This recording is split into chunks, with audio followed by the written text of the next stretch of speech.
Welcome to अभियान IC academy. मेरा नाम वेदवीर है और आज की जो सीरीज़ है वो हमारी है बिजनेस फाइनेंस के ऊपर, जिसमें हम लोगों ने लास्ट क्लास में वर्किंग कैपिटल के बारे में बेसिक इंट्रोडक्शन कवर किया था। आज का जो हमारा टॉपिक है उसका कंटिन्यू पार्ट है, जिसमें हम लोग वर्किंग कैपिटल मैनेजमेंट के कंपोनेंट के बारे में डिस्कस करेंगे। तो ये जो पार्ट है हमारे लिए बहुत ही इंपॉर्टेंट पोर्शन है हमारा एग्जामिनेशन पॉइंट ऑफ व्यू से, जिसमें से आपके हर बार आपको क्वेश्चन आपको मिलेंगे ही मिलेंगे, practical as well as theory. तो चलिए आज के पार्ट में हम लोग बढ़ते हैं आज की तरफ। ठीक है, तो this is for business finance. This part is important for UGC net commerce management and PGT commerce also. ठीक है, तो इससे पहले हमारे ऑलरेडी कई सारे पार्ट अपलोड हो चुके हैं। तो जो लोग हमारे चैनल पे नए हैं, हमारे चैनल को लाइक करें, शेयर करें और सब्सक्राइब करें। अपने फ्रेंड्स के साथ में भी शेयर करें ताकि उनको भी इससे रिलेटेड नोटिफिकेशन मिल सकें। तो इससे पहले हम लोगों ने वर्किंग कैपिटल के बारे में डिस्कस किया कि वर्किंग कैपिटल क्या होती है। वो कैपिटल जो हमारे डे टू डे फाइनेंस और डे टू डे ऑपरेशन के लिए हमें पैसे की ज़रूरत होती है। मतलब हमने ऑपरेटिंग साइकिल पढ़ी और उसमें हमने देखा कि भाई जो ऑपरेटिंग साइकिल है उसके लिए हमें पैसा चाहिए। आपने रॉ मटेरियल खरीदा, वर्क इन प्रोग्रेस करा और आपने जो भी फिनिश गुड बनाया, फिनिश गुड बनाने के बाद आपने सेल किया। सेल करने के बाद भी आपको जो थोड़ा सा टाइम वेट करना पड़ता है पैसा आने के लिए। तो पैसा आने का एक रास्ता है, लेकिन जाने के कई सारे रास्ते हैं कि पैसे को कहाँ कहाँ पर आपको लगाना है। तो वही चीज़ें हमें यहाँ पर थोड़ा सा मेंटेन करनी पड़ेंगी। अब जैसे मुझे एक चीज़ बताओ कि अगर कंपनी डिविडेंड डिक्लेयर करती है तो क्या उसका वर्किंग कैपिटल पे कोई फर्क पड़ेगा? मतलब डिक्लेयर करेगी तो ऑब्वियसली बात है कि पेमेंट भी करेगी, बिल्कुल फर्क पड़ेगा भाई। जब कंपनी पेमेंट करेगी, कहाँ से करेगी? कैश में पेमेंट करेगी या कोई अदर सोर्सेज में पेमेंट करेगी, तो वहां से हमारा जो पॉकेट है उस पर तो फर्क पड़ेगा ही पड़ेगा। ठीक है, तो ये चीज़ें हमारी इसमें आ जाती हैं। तो आज का जो टॉपिक है वो हमारा कैश मैनेजमेंट के ऊपर है। कैश का मतलब क्या होता है? पैसा। अब पैसे को मैनेज करना, पैसे को हम क्या मैनेज करेंगे? पैसे को मैनेज हम इसलिए करेंगे, कैश एंड कैश इक्विवेलेंट दोनों चीज़ें हमारी आ जाएंगी। ठीक है, तो यहाँ पर हमारा क्या रहेगा कि हम जो है हार्डकोर कैश जो है उसको हम मैनेज करेंगे कि हमारी रिक्वायरमेंट कितनी है और हमें कितना पैसा चाहिए। हमारी जो बिजनेस की रिक्वायरमेंट है कैश की वो कितनी है और किस हिसाब से हमें पैसे की रिक्वायरमेंट है। अगर ज़रूरत से ज़्यादा पैसा पड़ा है तो वो भी बेकार है, ज़रूरत से कम पैसा है तो वो भी बेकार है। जैसे मान लो for example, if you have requirement of 1 lakh rupees and you have 5 lakh rupees in your account, वो सिचुएशन हमारे लिए अच्छी है बेकार है? बेकार है। भाई 1 लाख की ज़रूरत है, 5 लाख रुपए आपके पास हैं, तो आप 4 लाख रुपए कहीं और इन्वेस्ट कर सकते हैं। तो वो पैसा आपका आइडियल पड़ा है, उस पैसे को आप कहीं यूटिलाइज नहीं कर रहे, ये सोच के हाय 1 लाख की पेमेंट करनी है। ठीक है, तो ऐसा आपको नहीं करना है। अगर आपको 5 लाख की रिक्वायरमेंट है, आपके पास 1 लाख रुपीज है, तो वो भी बेकार है। ठीक है, तो यहाँ पर वही सब चीज़ें हम यहाँ पर मैनेज करेंगे, बात करेंगे कि भाई किस तरीके की चीज़ें हमारी रहने वाली है। तो कैश मैनेजमेंट को हम ट्रेजरी मैनेजमेंट भी कह देते हैं। तो कई बार इससे रिलेटेड भी चीज़ें आपकी आ जाती हैं कि कैश मैनेजमेंट को हम ट्रेजरी मैनेजमेंट बोल देते हैं। तो it is the process of involving, मतलब हमारा जो कलेक्टिंग और जो मैनेजिंग कैश का जो काम आपका रहता है वो सारा आपका कैश मैनेजमेंट में आ जाएगा। ठीक है, ऑपरेटिंग साइकिल, इन्वेस्टिंग साइकिल और आपकी जो फाइनेंसिंग एक्टिविटीज़ रहती है उस सब में जो हमारा पैसा आपका रहेगा, जैसे कैश फ्लो स्टेटमेंट हमारी रहती है तो उसमें हमारा ऑपरेटिंग साइकिल और हमारा जो है जैसे इन्वेस्टिंग एक्टिविटीज़ हैं, ऑपरेटिंग एक्टिविटीज़ हैं, फाइनेंसिंग एक्टिविटीज़ हैं, इन सब में हमारा पैसा आएगा। तो उस पैसे को हमें क्या करना है? कलेक्ट करना है। अब कलेक्ट करके उसको यूटिलाइज करना है, हमें देखना है कि भाई कितना पैसा हमारे पास आता है। देखो, जब तक आपको ये नहीं पता होगा हमारा इनफ्लो कितना है और आउटफ्लो कितना है, तब तक हम चीज़ों को मैनेज नहीं कर पाएंगे। आपको पता ही नहीं आपका पैसा आने कितना वाला है और आपको पैसा जाना कितना है। आपको बस ये लग रहा है कि भाई पैसा आ गया, इसकी पेमेंट कर दो। भाई आप एस्टिमेट भी तो लगाओ कि भाई कितना पैसा मेरा इस महीने आना है और कितनी मुझे पेमेंट करनी है, ताकि उसके हिसाब से मैं एडजस्ट कर सकूँ। मैं देखूँ कि भाई कितना पैसा मेरा आना है, इनफ्लो मेरा ज़्यादा है या आउटफ्लो ज़्यादा है। ठीक है, अगर इनफ्लो ज़्यादा है तो मुझे कोई दिक्कत नहीं है, अगर आउटफ्लो ज़्यादा है तो मुझे उसके हिसाब से मैनेज करना पड़ेगा। मैं सारी पेमेंट भी बाहर दे दूंगा तब भी मेरी बाहर की पेमेंट नहीं निकल पाएगी, तो मुझे उसके हिसाब से मुझे क्या करना पड़ेगा? चीज़ों को मैनेज करना पड़ेगा। ठीक है, अब उसी के हिसाब से आगे खर्चे करोगे। आपको पता भाई आने वाले मंथ में आपकी इनकम नहीं है, तो आप उसी हिसाब से खर्चे रिड्यूस कर दो। आपको पता है कि भाई आने वाले टाइम में आपकी जो इनकम है वो ज़्यादा आने वाली है, तो आपके पास अपने आप ही मतलब लगेगा वाह, मतलब खर्चे के नई नई चीज़ें आपको पता चल जाएंगे कि आईफोन ले लूँ ये ले लो, वो ले लो, ईयरपैड ले लो, ये ले लो, वो ले लो, तो मतलब आपको जाने के रास्ते अपने आप तैयार हो जाएंगे। ठीक है, तो यहाँ पर आपको जो कंपनी है उसमें जो की एस्पेक्ट है उसको आपको थोड़ा सा फाइनेंशियल स्टेबिलिटी उसको रखनी पड़ेगी। मतलब आपको देखना पड़ेगा भाई कितना कैश है और कितना कैश उसको रखना है।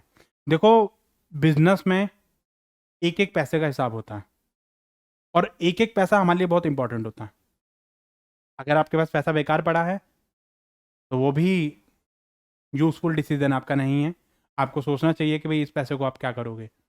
भाई लोग कहते हैं घर में पैसा सेफ है, मैं कहता हूँ घर में पैसा बेकार है, वेस्ट है। आप उस पैसे को कहीं पे इन्वेस्ट कर दो। लेकिन हमारा क्या है, घर में रख लेंगे हम 4 साल, लेकिन इन्वेस्ट नहीं करेंगे। इवन हम बैंक अकाउंट में भी नहीं डालेंगे, ये सोच के बैंक वाले हमसे पूछेंगे भाई 4 लाख रुपए तुम्हारे पास आया कहाँ से। गलत कह रहा हूँ मैं? बैंक वाले मतलब हमें यही रहता है कि बैंक वालों ने हमसे पूछ लिया तो हम क्या बताएंगे कि 4 लाख रुपए तुम्हारे पास आया कहाँ से। इस वजह से हम बैंक में पैसा नहीं डालते। अब मुझे पैसे की जरूरत है, बैंक वाले बोलेंगे कल आना परसों आना। भाई जब आपको ज़रूरत है तब आप अपना क्या करो, उसको अपने हिसाब से चीज़ों को देखो कि भाई किस तरीके से कितनी रिक्वायरमेंट है। ठीक है, तो यहाँ पर जो कैश मैनेजमेंट है वो हमारे लिए कंपनीज के लिए भी इंपॉर्टेंट होता है और इंडिविजुअल के लिए भी इंपॉर्टेंट होता है। कंपनीज तो ठीक है भाई बड़े लेवल पे काम कर रही है, इंडिविजुअल तो बड़े लेवल पे काम नहीं कर रहा है, लेकिन फिर भी उसको डे टू डे लाइफ में भी अपनी चीज़ें जो मेंटेन करनी पड़ेंगी। ये नहीं कि मतलब आपका पैसा आया आपने उड़ाना शुरू कर दिया। आपको देखना पड़ेगा कि भाई कितना पैसा आपके पास आया है और किसके हिसाब से मतलब चीज़ें आपकी कितनी हैं। कुछ पैसा आप मतलब जो है उसके हिसाब से आप इन्वेस्ट करोगे और आप देखोगे कि भाई कितनी कितनी रिक्वायरमेंट आपको है। ठीक है, तो उसके हिसाब से आप अपने जो है चीज़ों को फाइनेंशियल स्टेबिलिटी अगर आपको रखनी है तो आपको जो कैश है उसका अप्रोप्रिएट यूज़ करना आपको आना चाहिए। अगर आप अप्रोप्रिएट यूज़ नहीं करोगे तो किसी डिपार्टमेंट को तो ज़्यादा पैसा मिल जाएगा और किसी डिपार्टमेंट को पैसा ही नहीं मिलेगा। ठीक है, अब ये तो वही वाली बात हो गई, जब आपने स्टार्टिंग में बता दिया जब पैसा आया था उस टाइम पे आपको फंड एलोकेट हो गया, आपने बाद में बताया और मिड ऑफ द मंथ बताया तो आपको पैसा ही नहीं मिलेगा। तो वहाँ पे आपको थोड़ा सा ध्यान रखना पड़ेगा इसका। ठीक है, तो यहाँ पर कैश मैनेजमेंट से मतलब क्या है, हमारा टू मीनिंग है।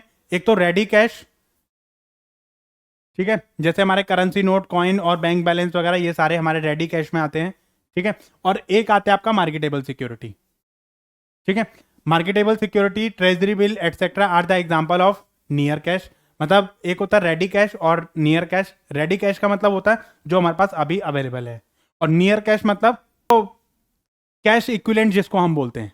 मतलब आप इजीली आप उसको कैश में कन्वर्ट कर सकते हो। जैसे मार्केटेबल सिक्योरिटीज वगैरह हैं, इनको आप इजीली जब चाहे आप उसमें कन्वर्ट कर सकते हो। ठीक है, इसमें मार्केटेबल सिक्योरिटीज हैं, ट्रेजरी बिल वगैरह जो है, ऐसी सिक्योरिटी में आप पैसा इन्वेस्ट कर दो। मिनिमम लीगल रिक्वायरमेंट के साथ में आपका पैसा इन्वेस्ट हो जाता है। आप जब चाहे इस पैसे को निकाल सकते हो। आपको रिक्वायरमेंट है आप निकाल लो, रिक्वायरमेंट नहीं है आप उसमें डिपॉजिट कर दो, कोई दिक्कत नहीं आपकी। ठीक है, तो यहाँ पर हमारा जो है रेडी कैश और ये दो चीज़ें हमारे पास रहेंगी। In cash management term has been use for, एक तो नैरो सेंस आती है और एक आपकी आती है ब्रॉड सेंस। ब्रॉड सेंस में हमारा ये आएगा कि भाई आपने टाइम डिपॉजिट वगैरह कर दिया, अगर आपको बहुत लंबे टाइम के लिए पैसा नहीं चाहिए तो आप जो है वो टाइम डिपॉजिट वगैरह ये सब आप कर सकते हो, एफडी वगैरह करवा सकते हो 3 साल के लिए, 5 साल के लिए, 10 साल के लिए। एक तो वो तरीका है। एक ये होता है कि भाई ज़रूरत है भी नहीं है, थोड़ा बहुत पैसा आप मार्केटेबल सिक्योरिटी में डाल दो, तो ये तो हो गई आपकी ब्रॉड सेंस।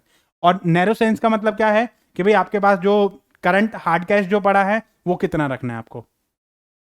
एक बिजनेस में एक डे में आप कितना पैसा अपना रखोगे। जैसे एक नॉर्मल शॉप भी है, उसमें भी एक लिमिट होती है कि भाई इतना ही पैसा आपको दुकान में रखना है, भाई 5,000 10,000 बस। इससे ज़्यादा आपको पैसा जो मार्केट उसमें नहीं रखना है, या आपके जैसे ट्रांजेक्शन है। ठीक है, अगर ट्रांजेक्शन ज़्यादा है तो आप उसके हिसाब से रखोगे, और शाम को आप बैठ के हिसाब करोगे कि भाई मेरे पास कितना पैसा आया है आज का, और उसके हिसाब से आप अपना पैसा उठाओगे, थोड़ा बहुत पैसा छोड़ के बाकी आप अपने घर ले जाओगे। ऐसा ही बिजनेस में भी होता है कि बिजनेस में मेरे पास डे टू डे ट्रांजेक्शन हो रही है, मुझे किसको कितनी पेमेंट करनी है, ऑफिस के लॉकर में कोई पैसा नहीं छोड़ता। ठीक है भाई, आप ले जाओ, चाहे अपने अकाउंट में डिपॉजिट करो, चाहे आप जो मर्जी करो, बट आप क्योंकि मान लो बहुत सारी सिक्योरिटीज रीजन की वजह से भी आप इतना पैसा कोई नहीं सोचता। आप ज्वेलरी शॉप में देखो, कभी इतना पैसा आपको नहीं मिलेगा। ठीक है, तो उसके हिसाब से उनके सारे सिक्योरिटी रीजन आपके वहाँ पर रहते हैं। तो नैरो सेंस में हमारी जो करेंसी वगैरह जो नोट वगैरह हैं ये इन सब चीज़ों से आएगा, और बाकी जो चीज़ें हैं हमारा कितना पैसा हमारे अकाउंट में और ये जो सब चीज़ें हैं ये हमारा इसमें आ जाएगा। तो कैश एंड बैंक बैलेंस आपका नैरो सेंस और आपका जो है रेडी कैश रहेगा। और आपका अगर मैं मार्केटेबल सिक्योरिटीज और ये टर्म डिपॉजिट ट्रेजरी बिल वगैरह इनकी बात करूं तो ये हमारा नियर कैश, इसको कैश इक्विवेलेंट्स बोलते हैं हम। ये हमारा जाएगा कैश इक्विवेलेंट्स। ठीक है, तो ये चीजें हमारी इसमें आ जाएंगी। तो इसमें ये चीज ध्यान रखना, जब मैं कैश मैनेजमेंट की बात कर रहा हूं तो ये सारी चीजें इंक्लूड हो रही है उसमें। आप ये नहीं करोगे खाली वो वाला हार्ड कैश, हार्ड करेंसी की बात नहीं कर रहा हूं मैं, बाकी करेंसी की भी बात कर रहा हूं मैं, वो ऑलरेडी इसमें इंक्लूडेड है। ठीक है, ओके। तो यहां पर कैश एंड मार्केटेबल सिक्योरिटीज हमारी आ जाएंगी। Cash and marketable securities is known as cash reserve. तो कैश रिजर्व आपको क्या है, ये चीजें आपको मेंटेन करनी पड़ेंगी कि कैश रिजर्व अपना कितना मेंटेन करेंगे, हम कैश कितना रखेंगे, रिजर्व की फॉर्म में कितना रखेंगे, और कितना हमारे पास बैंक बैलेंस में रखना है, ताकि हमारे पास सब चीजें जो मेंटेन रहें। ठीक है, हम इन चीजों को मैनेज क्यों करते हैं, ताकि हमारे पास कैश रिजर्व और एडिक्वेट लेवल का हमारे पास चीजें रहें और आपकी जो लिक्विडिटी है वो मेंटेन होती रहे। लिक्विडिटी मतलब जितना पैसे की हमें जरूरत है उतना पैसा हमारे पास होना चाहिए। मैं इजीली कैश में अपनी जो सिक्योरिटीज है या जो कैश है उसको मैं कन्वर्ट कर सकता हूँ। ठीक है, तो वो चीज़ें मेरे को थोड़ी सी जो वो अपना सिक्योरिटीज में रखना पड़ेगा कि मेरे पास अप्रोप्रिएट डिग्री ऑफ लिक्विडिटी कितनी रखनी है और appropriate mix of cash reserve मुझे कितना रखना है, मुझे कितना पैसा रिजर्व के फॉर्म में रखना है और कितना पैसा मुझे हार्ड कैश की फॉर्म में रखना है। तो वही सब चीज़ें मैं कैश मैनेजमेंट में डिसाइड करूंगा। ठीक है, तो उन सब चीज़ों का ही यहाँ पर झमेला है। ऑब्जेक्टिव क्या होते हैं, एक तो हमारी जो वर्किंग कैपिटल रिक्वायरमेंट है उसको फुलफिल करेगा कि भाई हमारे पास जो उन सब में पैसा जो जाएगा वो कहाँ से जाएगा, कैश से जाएगा। तो उन सब के लिए मुझे जो वर्किंग कैपिटल को मैनेज करने के लिए मेरे पास क्या चाहिए, कैश चाहिए। प्लानिंग फॉर कैपिटल एक्सपेंडिचर, अगर आप कैपिटल एक्सपेंडिचर को प्लान कर रहे हैं तो उसके लिए आपको पैसा चाहिए, तो वो भी आपको मैनेज करना पड़ेगा। कैपिटल एक्सपेंडिचर मतलब वो खर्चा जो आप लॉन्ग टर्म के लिए प्लान कर रहे हो। भैया आपको कोई एसेट वगैरह खरीदनी है तो उसमें भी पैसा चाहिए। ठीक है, रिप्लेस कर रहे हो कोई एसेट, मॉडर्नाइजेशन कर रहे हो, मॉडिफिकेशन कर रहे हो, तो उसके लिए आपको पैसा चाहिए। नॉर्मल तो पैसा आपको चाहिए ही चाहिए, बट लॉन्ग टर्म के लिए भी आपको जो पैसा है मेंटेन करके रखना पड़ेगा। हैंडलिंग अनऑर्गेनाइज कॉस्ट, वो कॉस्ट चलते चलते चलते फिरते मतलब आपकी लगती रहती है, मतलब जैसे मतलब वो खर्चा जो मतलब आपकी जैसे डेप्रिसिएशन वगैरह हैं, टीआर एंड वीआर, मतलब जो आपके ठीक है भाई आप खर्चा मतलब नॉर्मल, ठीक है भाई कभी कभी होता है ना बैठे बैठे बैठाए जो खर्चे आ जाते हैं आपके, ठीक है आपने सोचा नहीं था, प्लान नहीं करा था, कोई खर्चे आपके लग गए, या वो खर्चा मतलब जो छोटे मोटे खर्चे रहते हैं भाई जिनका कोई हिसाब ही नहीं होता, वो आपके उसके लिए भी आपको चाहिए। इनिशिएट इन्वेस्टमेंट, मतलब आपको ये भी पता है कि भाई किसी प्रोजेक्ट में आपको पैसा लगाना है, कोई प्रोजेक्ट आप स्टार्ट करोगे तो उसमें पैसा चाहिए, वो पैसा लगाने के लिए भी तो कैश को मैनेज करोगे। भाई कोई प्रोजेक्ट स्टार्ट करोगे पैसा चाहिए, अब वो पैसा कहाँ से आएगा, यहीं से आएगा। बेटर यूटिलाइजेशन ऑफ फंड, तो आपको कैश मैनेजमेंट करना पड़ेगा। अवॉइडिंग इंसॉल्वेंसी, अगर आप इंसॉल्वेंसी से बचना चाहते हो तो कैश को मैनेज करना पड़ेगा, अदरवाइज आप इंसॉल्वेंट हो जाओगे। ठीक है, ओके। तो इसके अलावा हमारा जो कैश मैनेजमेंट है वो इंपॉर्टेंट क्यों होता है, एक तो कैश प्लानिंग करने के लिए कि हमें कैश को प्लान करना पड़ेगा कि कितना पैसा कब कहाँ पर कैसे हमारा आएगा, कितना पैसा कब कहाँ पर कैसे हम उसको यूटिलाइज करेंगे। What to do, how to do, when to do, by whom to do, और whom to do, by whom to do, ये सारे डिसीजन हम लेंगे कि हमारे पास कितना पैसा है, कहाँ से आएगा, कहाँ से जाएगा, कैसे कैसे हम उसको प्लान करेंगे। तो ये सारी एक्टिविटीज़ हम यहाँ पे मैनेज करने वाले हैं। मैनेजमेंट ऑफ कैश फ्लो, आपको यहाँ पर कैश फ्लो की बात है, आपको मतलब आपको जो इनफ्लो आपका कितना है और आपका आउटफ्लो कितना है उसको आपको मैनेज करना पड़ेगा कि भाई आपका इनफ्लो कितना है और आउटफ्लो कितना है। पता चले भाई आप आउटफ्लो करे जा रहे हो, इनफ्लो आपका कुछ आ ही नहीं रहा है। आपने सोचा यहाँ पैसा लगा दो, वहाँ पैसा लगा दो, वहाँ पैसा लगा दो, आने का कोई सोर्स आपको बन नहीं रहा है। जो आपने पैसा फंसाया स्टॉक में, वो स्टॉक आपका बिका नहीं, आपका वहाँ भी पैसा फंस गया। अब हो सकता है कि वो पैसा आपने लोन पे लेके, आपने लोन चल रहा था, अब आपका वहाँ की भी पेमेंट नहीं जा रही, यहाँ का आपका स्टॉक नहीं बिक रहा, सप्लायर को पेमेंट करनी है, एम्प्लॉयज़ बैठे हुए हैं, फंस गए आप। तो वहाँ पे एक गलत डिसीजन आपका पूरे रास्ते बंद कर देगा। तो आपको अप्रोप्रिएट मतलब जो है कैश फ्लो को आपको मैनेज करना पड़ेगा। आपको ये चीज़ देखनी पड़ेगी हमारी साइकिल कितनी है, हमारा पैसा कितना आ रहा है और कितना पैसा हमारा जा रहा है, तो उसके हिसाब से तो आप मैनेज करोगे। आपको पता रहना चाहिए कि भाई हमारे पास बैलेंस शीट में कितना कैश है, कितना हमारे पास कैश फ्लो स्टेटमेंट है, कितनी हमारी एक्टिविटीज़ है, कितना कितना इनफ्लो आ रहा है। कैश फ्लो स्टेटमेंट हम क्यों बनाते हैं, इसीलिए बनाते हैं ताकि हमें ये पता चलता रहे कि हमारा इन्वेस्टिंग से, ऑपरेटिंग से और इन सब चीज़ों से हमारा कितना कितना पैसा आ रहा है। ठीक है, ताकि हम उसके हिसाब से इनफ्लो और आउटफ्लो को मैनेज कर सकें। ऑप्टिमम कैश लेवल आपको मेंटेन करना पड़ेगा। एक लेवल है, उतना लेवल आपको मेंटेन करना पड़ेगा, उससे ज़्यादा है वो भी बेकार है, उससे कम है वो भी बेकार है। ठीक है। इन्वेस्टिंग आइडियल कैश, यहाँ पे आइडियल कैश से क्या मतलब है, जो पैसा हमारा खाली पड़ा है उसको आप कोशिश करो आइडियल कैश हमारे पास ना हो, कम से कम हमारे पास आइडियल कैश हो। जितना पैसा आपको रिक्वायरमेंट है उतना पैसा है, अगर उससे ज़रूरत से ज़्यादा पैसा है तो आप कहीं दूसरी जगह इन्वेस्ट कर दो, उस पैसे से आप दोबारा से प्रॉफिट जनरेट करोगे। ठीक है। तुम्हें पता है पैसा पैसे को खींचता है। आपके पास पैसा था, आपने किसी बिजनेस में पैसा इन्वेस्ट कर दिया, वहाँ से प्रॉफिट आया, फिर आपने दूसरे बिजनेस में पैसा इन्वेस्ट कर दिया। दो तरीके के लोग होते हैं, एक तो वो लोग होते हैं बिजनेस में प्रॉफिट आया खाया पिया बराबर, एक वो होते हैं पैसे बिजनेस में आया फिर उसके बाद आपने उसकी मतलब जो है, जैसे मेरे पास एक ऑफिस था, एक से मैंने दूसरा ऑफिस कर लिया, अब मेरे पास 2 से पैसे आ रहे हैं, फिर उससे मैंने बढ़ा के 3 कर लिए, 3 से फिर मैंने 4 कर लिए, ऐसे बिजनेस को मल्टीपल आप ग्रो कर रहे हो। ठीक है। एक होता है कि भाई मेरा मेरा बिजनेस में पैसा आ रहा है, ठीक है भाई, मैं इसी दायरे में रह के काम कर रहा हूँ, और एक होता है मल्टीपल इन्वेस्टमेंट करना। ठीक है। तो ये चीज़ मेरी इसमें आ जाएगी, तो इसके लिए मुझे क्या करना पड़ेगा, कैश को मुझे मैनेज करना पड़ेगा। ठीक है। फैक्टर कौन कौन से अफेक्ट करेंगे मेरे, timing of cash cash flow, मेरे को पेमेंट करनी है अभी, पैसा आएगा मेरा 15 दिन बाद, तो ये मुझे मैच करना पड़ेगा, मेरा इनफ्लो कब आ रहा है और मेरा आउटफ्लो कब है, तो ये इसके हिसाब से मुझे कैश को मैनेज करना पड़ेगा। मुझे ऑन एन एवरेज पता होना चाहिए कि मेरी पेमेंट जानी कब है और मेरी पेमेंट आनी कब है, तो आपको पता रहना चाहिए। कैश शॉर्टेज कॉस्ट, ये क्या होती है, उससे हमारी कॉस्ट कैसे इनकर होगी। देखो, इसमें दो एस्पेक्ट आपके आते हैं। कैश शॉर्टेज कॉस्ट का मतलब ये होता है, एक तो आप इसको एज एन अपॉर्चुनिटी कॉस्ट भी ले सकते हो। ठीक है।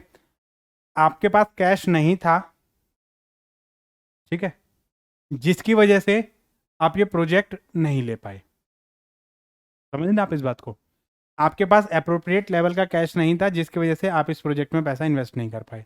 अब आप सोचोगे पैसा इन्वेस्ट नहीं करा तो हमारा नुकसान क्या हुआ, नुकसान हुआ, नुकसान हुआ, वो प्रोजेक्ट आपका आपके हाथ से चला गया,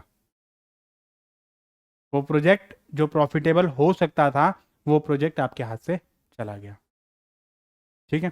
एक रेपुटेड कस्टमर आपके यहाँ आया, उसने कोई सामान मांगा, आपके यहाँ सामान वो नहीं था, तो वो लौट के चला गया। अब आप बोलोगे ना उसने कुछ दिया ना उसने कुछ लिया, लेकिन कहीं ना कहीं तो हमारे लिए नुकसान है, just because of shortage of inventory. Inventory होती तो आप उसको उठा के दे देते तो कुछ कुछ चला जाता, कुछ ना कुछ तो दे के जाता, चाहे मैं 1 रुपया बचता चाहे मैं 2 रुपये बचते, बट कुछ ना कुछ तो मैं बेनिफिट दे के जाता। ठीक है। तो कैश शॉर्टेज होने की वजह से भी हमारा जो है वो नुकसान है। अब हो सकता है कैश नहीं था, तो हो सकता है कि इमरजेंसी में आपने किसी और से पैसा लिया, आपके पास खुद का कैश नहीं था इसलिए आपने बाहर से पैसा लिया, तो वो बैठे बैठे मुसीबत मोल मोल लेनी पड़ी आपको। आपके पास खुद का होता तो आपको बाहर से क्यों लेनी पड़ती। तो ये हमारे ड्यूअल एस्पेक्ट में, एक तो नहीं था इसकी वजह से हमारा नुकसान हो गया, एक तो वो तरीका है, एक है कि चलो मान लो वो नुकसान नहीं हुआ तो आपने बाहर से पैसा लिया। अब इमरजेंसी में पैसा लेना मतलब एक्स्ट्रा कॉस्ट बियर करना। भाई किसी को ये पता है इस बंदे की बहुत इमरजेंसी है, तो वो बंदा आपसे एक्स्ट्रा ही पैसे चार्ज करेगा। उस बंदे की तो छोड़ो, ये ऑटो वाले हमसे ज़्यादा पैसे चार्ज कर लेते हैं, जब उसको पता ना बहुत ज़्यादा इमरजेंसी है, इनको जाना ही जाना है, तो 10 की जगह 100 मांगेंगे। ये ऐसा होता है। ठीक है। Excess cash excess cost, cash excess cost का मतलब ये है कि जरूरत से ज़्यादा कैश पड़ा है तो उसकी भी एक कॉस्ट बियर कर रहे हो। उसकी क्या कॉस्ट बियर कर रहे हो, उसकी ये कॉस्ट बियर कर रहे हो, इस पैसे को आप खाली क्यों पड़ा है, कहीं दूसरे का पैसा इन्वेस्ट कर दो, वहां से कम 2 पैसे आपके आएंगे, तो उसकी कहीं ना कहीं कॉस्ट बियर कर रहे हो ना आप। घर में पैसा पड़ा पड़ा क्या कर रहा है, कहीं दूसरे का पैसा इन्वेस्ट करो। ठीक है। अनसर्टेनिटी, अनसर्टेनिटी भी एक फैक्टर होता है जिसकी वजह से हमारा जो कैश मैनेजमेंट है वो फर्क पड़ता है। आपको नहीं पता बिजनेस में क्या अनसर्टेनिटी हो जाए। भाई कोरोना आ गया, सोचा था आपने, डीमोनेटाइजेशन हो गया, सोचा था, जीएसटी आ गया, ओवरनाइट जीएसटी का भी डिसीजन ऐसा ही हुआ था कि भैया इतनी तारीख से आपका जीएसटी लागू हो जाएगा। इनको क्या है, एक नोटिफिकेशन डालना है धड़ाम से, मतलब ठीक है भाई आप करो प्लान, क्या प्लान करोगे। ठीक है, तो ऐसा ही अनसर्टेनिटी है बिजनेस में। मान लो कुछ ऐसी फ्लक्चुएशंस आ गई मार्केट में, क्या करोगे आप? तो उसके लिए आपको कैश को मैनेज करना पड़ेगा। Firms capacity to borrow in emergency situation, ये सबसे इंपॉर्टेंट है। मान लो कभी इमरजेंसी की सिचुएशन आ गई, कभी पता है इमरजेंसी की सिचुएशन में 10 रुपए भी उधार नहीं मिलते हैं। मान लो आपके पास पर्स नहीं है, सुबेरे से लेके शाम तक तो मुझे बाहर से किसी से 10 रुपए लेके दिखा दो, समझ रहे हैं मेरी बात को? बुरा मत मानना इस बात का। अगर हम सुबेरे से लेके शाम तक अगर किसी से 10 रुपए भी लेके दिखा देना, हमें कोई 10 रुपए भी नहीं देगा। कंडीशन हमारी बोलेगा बताओ क्या सूट बूट पहन के बंदा पैसे मांग रहा है, बताओ। आज के टाइम में तो 10 रुपए देने का भी मतलब कोई सिस्टम ही नहीं है। ठीक है, तो ऐसे ही बिजनेस की कैपेसिटी भी होती है। एक वो भी कंपनी होती है जिसके नाम से करोड़ों की ट्रांजेक्शन चलती हैं। इसके नाम से मतलब इसके नाम से ही करोड़ों की ट्रांजेक्शन हो जाती हैं। अरे भैया तुम कौन सा कहीं भगे जा रहे हो, दे देना आराम से, वो होती है गुडविल। ठीक है, तो उससे भी फर्क पड़ता। मान लो मेरे पास कोई इमरजेंसी आ गई, अब कई बार क्या होता है कि लोग मतलब जिसको पता है कि भाई मान लो मैं खर्चा कर रहा हूँ, मान लो कभी कभार वंस इन ए वाइल कभी ऐसी सिचुएशन आ गई कि भाई मुझे आपसे बोरो करना पड़े, तो आप बोल दोगे यार रोज तो खर्चा करता है, मतलब ठीक है भाई। आप अगर नहीं भी होगे तब भी पड़ोसी से लेके दे दोगे कि भाई बंदे ने once in a while he कभी मांगा है, तो ऑब्वियस सी बात है कि आप कोशिश करोगे कि इस बंदे की जो रिक्वायरमेंट है वो अपनी पूरी हो जाए। या मान लो आपने मुझे पैसे दिए, ठीक है, मैंने आपके मांगने से पहले ही आपको वापस कर दिया, आपको लगे कि मतलब ठीक है भाई बंदा रिलायबल है। तो ये आपके बिजनेस की कैपेसिटी के ऊपर भी डिपेंड करता है। आप पैसा लेके दो ही मत, अब बंदा मांगते मांगते शर्मा जाए कि यार छोड़ भाई तू रहने दे, ठीक है अब क्या ही बोले। तो इस चीज का ऊपर भी हमारा फर्क पड़ता है। मान लो मुझे इमरजेंसी, मैंने एक कॉल ली, मेरे घर पे बैठ के पैसा आ गया, मेरे पास पैसा आ गया, मैंने घर बैठ के उसको पैसा पहुंचा दिया। ठीक है भाई, पैसे में आपका हाथ साफ है, कोई दिक्कत नहीं है। एटीट्यूड ऑफ मैनेजमेंट, मैनेजमेंट कहती है इतना पैसा आपके पास होना चाहिए। मैनेजमेंट ने बोल दिया फालतू पैसा क्यों पड़ा है आपका, उठाओ, इससे ज़्यादा पैसा आपके पास होना ही नहीं चाहिए। ये मैनेजमेंट के एटीट्यूड पे डिपेंड करता है कि मैनेजमेंट क्या पॉलिसी बनाती है। ठीक है, एफिशिएंसी ऑफ द मैनेजमेंट, अगर मैनेजमेंट एफिशिएंट है, अगर मैनेजमेंट एफिशिएंट है तो कहीं से भी पैसा मैनेज कर लेगी। अगर मैनेजमेंट एफिशिएंट नहीं है तो जो रखा हुआ पैसा है ना उसको भी यूटिलाइज नहीं कर पाएगी। ठीक है, तो ये एक मैनेजर की कैपेबिलिटी के ऊपर डिपेंड करता है कि वो कैसे पैसा मैनेज करता। ठीक है, ओके। तो हमारे कैश को रखने के क्या मोटिव होते हैं हमारे, क्यों हम कैश रखते हैं, हम अपने पास पैसा रखते क्यों हैं, उसको बोलते हैं मोटिव ऑफ कैश। पहला motive transaction motive. Transaction motive मतलब जो नॉर्मल डे टू डे जो ट्रांजैक्शन हो रही है, भाई खरीदना बेचना, मतलब मैंने कोई चीज़ खरीदी बेची, इसके लिए मुझे पैसा चाहिए। ठीक है, जो डे टू डे मेरे जो वेजेस हैं, सेल है, मतलब जो है परचेज करनी है मुझे, ऑपरेटिंग एक्सपेंसेस वगैरह जो छोटे मोटे एक्सपेंसेस हैं उनकी पेमेंट करने के लिए मुझे पैसा चाहिए। एक है हमारा प्रिकॉशनरी मोटिव। प्रिकॉशनरी मतलब बचाव करके चलना, कि मैं पहले से ही प्रिकॉशन रख के चलता हूँ कि भाई कोई इमरजेंसी फंडिंग के लिए। अब मान लो आपको पता है कि भाई आपका 100 रुपीज़ का एक्सपेंसिव है, तो आप 100 रुपीज़ लेके थोड़ी चलोगे, आप थोड़े बहुत मतलब 100-200 रुपये आप एक्स्ट्रा लेके चलोगे कि भाई इमरजेंसी कुछ आ जाती है, तो इतना मतलब हम जो है वो वहाँ पर उसमें इमरजेंसी के सिचुएशन में यूज़ करके चलते हैं। मान लो भाई कभी इमरजेंसी आ गई तो उसके लिए आपका रहता है। कुछ हम स्पेकुलेटिव के लिए भी रखते हैं पैसा। स्पेकुलेटिव मतलब मार्केट में कोई अपॉर्चुनिटी आने दो, इस पैसे को हम तब यूज करेंगे। अब मान लो आप कहीं जा रहे थे, आपको देखते देखते मतलब कोई चीज मतलब पसंद आ गई, आपको लगा अरे वाह हमारे तो इतने की मिलती है, ले आए। जैसे गर्ल्स है, कोई क्लोथिंग का कोई सामान है, देखते देखते कोई चीज पसंद आ, अरे हमारे तो मार्केट में ही पड़े थे, भैया दो दे दो। ठीक है, तो ऐसे ही मतलब जो कई सारे ऐसे चीजें रहती हैं हमारे पास, हम देखते देखते कोई चीज़ हमें पसंद आ जाती है, तो उसके लिए भी हमें चीज़ें रहती हैं। ठीक है, कोई ऑफर चल रहा था, by one get one free, आपको लगा कि भाई चलो अच्छा मौका है, खरीद लेते हैं। आपको लगा कि भाई जैसे ऑनलाइन आप विंडो शॉपिंग कर रहे थे, विंडो शॉपिंग मतलब जो ऑनलाइन वगैरह जैसे कई बार होता है ना, स्क्रॉल करते करते फिर आप एक चीज़ में घुस गए, आपने एक चीज़ क्लिक कर दी, फिर पता चले जिस टास्क पे आप थे वहाँ से आप डाइवर्ट हो गए, आप उसमें घुस गए, एक से दूसरा, दूसरे तीसरा, फिर पता चले ग्रॉसरी में घुस गए, ग्रॉसरी में ये वो पता नहीं, लेना कुछ नहीं, लेकिन आइटम इतने सारे सर्च कर देंगे। ठीक है, तो वो स्पेकुलेटिव होते हैं। ठीक है, कई बार क्या होता है कि कुछ चीज़ें पसंद आती है, हमें लगता है कि अरे वाह पर्दे बुक कर दो, चाहे हमें चाहिए नहीं, लेकिन लगता है कि भाई नॉर्मल इतने के मिलते हैं, अच्छा आइटम है आपका, खरीद लो। तो वो स्पेकुलेटिव होता है, आपको लगता है कि भाई ये मौका बार बार नहीं मिलेगा। टीवी खोली, होम शॉप 18 का वो आ रहा था, आपको लगा कि लो लो भैया लॉटरी लग गई आज, आज इसको मंगा ही लेंगे। ठीक है, तो वो आपका स्पेकुलेटिव रहता है। एक होता है कंपनसेटरी बैलेंस। कंपनसेटरी बैलेंस का मतलब होता है, अब कई बार क्या होता है कि सप्लायर बोलता है कि जैसे, अच्छा हाँ इसका एक एग्जांपल देता हूँ मैं आपको। हमने सबने कॉलेज किया, कॉलेज में हमारा एक अमाउंट डिपॉजिट हुआ, जिसको जिस अमाउंट को हम बोलते हैं सिक्योरिटी मनी। वो सिक्योरिटी मनी हमारा पैसा है, तब तक रहेगा जब तक हम वहां पर हैं, जब तक हम वहां पर दाना पानी खाते पीते हैं तब तक हमारा रहेगा। वो पैसा क्यों लिया है उन्होंने? वो पैसा उन्होंने इसलिए लिया है ताकि अगर आप कोई तोड़ा फोड़ी करते हो, लाइब्रेरी की बुक लेके वापस नहीं करते हो, या आपकी वजह से कोई नुकसान होता है, तो आपका पैसा हम वहां से वसूल लेंगे। मत दो, हम वहां से ले लेगा, हमने पहले ले लिया पैसा। ठीक है, तो ये पैसा आपका जब तक आप कॉलेज में रहोगे, जब तक आपके ड्यूज क्लियर नहीं हो जाते हैं, तब तक वो पैसा आपका उनके पास में रहेगा। आपका फंड ब्लॉक हो गया ना, मान लो 10,000 रुपए भी उन्होंने लिया या 5,000 रुपए भी लिया, हमारे 5,000 रुपए को उन्होंने 3 साल तक इस्तेमाल किया है, हमारी वजह से कॉलेज चल रहा है, हमारी सिक्योरिटी की वजह से कॉलेज चल रहा है, तो हमारा पैसा एक तरीके से वहां पर वो हो गया।